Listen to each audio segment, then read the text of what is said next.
सोहराब गोड़ टाउन के हदूद लासी गोड़ से सहाफ़ी बिरादरी की जानिब से एहतजाजी रैली निकाली गई।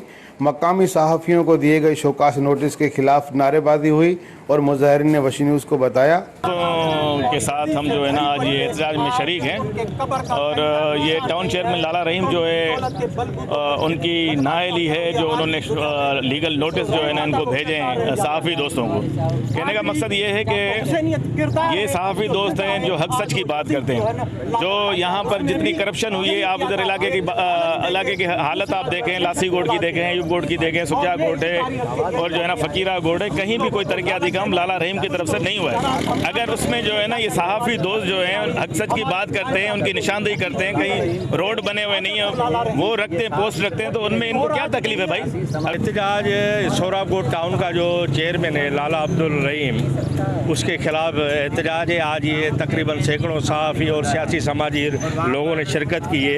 ये एहतजाज की वजह ये है कि कुछ दिन पहले लाला रहीम ने हमारे सहाफ़ी नबी बख्श खासकेली को धमकी दी कि आप हमारे खिलाफ लिखते हो, आप ये खबरें चलाते हो। उसके बाद उसने लीगल नोटिस उसकी तरफ भेजा है। हम समझते हैं ये कि आज़ाद सहाफ़त में ये एक वार है जिसके खिलाफ आज मुख्तलिफ सहाफ़ियों ने सैकड़ों की तादाद में आज ये लासी गोड़ में एहतजाज किया है। एहतजाज लीगल है, जायज़ है, ठीक है, हम उसको सपोर्ट करते हैं। ये आज सियासी समाजी जितने भी सोशल लोग आपके साथ खड़े हैं, ये आपके साथ इसलिए खड़े हैं कि आप सच लिख रहे हैं, आप हक लिख रहे हैं और आप उनको एक्सपोज कर रहे हैं, जो उनकी बदमाशियों को, उनकी करप्शन को और उनके जो है ना मकामी सहाफ़ी आहिनि, ख़ासि तौर ते नबी बख्श खासकेली तमामु बहितरीन सहाफ़ी आहे जेको असांजे इलाइक़े जे मसइलनि ते सदाईं हुन सभिनी खां घणो आवाज़ उथारियो आहे। जिन इलाइक़े आवाज़ उथारण शुरू कयो ऐं जेकॾहिं टाउन चेयरमैन ख़िलाफ़ु लिखणु शुरू कयो, टाउन चेयरमैन जे ख़िलाफ़ु लीगल नोटिस मोकिले ऐं हुनखे हिरासत करण जी कोशिशि कई आहे।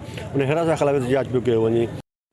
मुजाहिरीन का मजीद कहना था कि मकामी सहाफ़ियों को दिए गए शोकास नोटिस वापसी लिए जाएं और मजलूम सहाफ़ियों के साथ इंसाफ किया जाए। कैमरामैन टीम के साथ अली बख्श बलोच, वशी न्यूज़, कराची।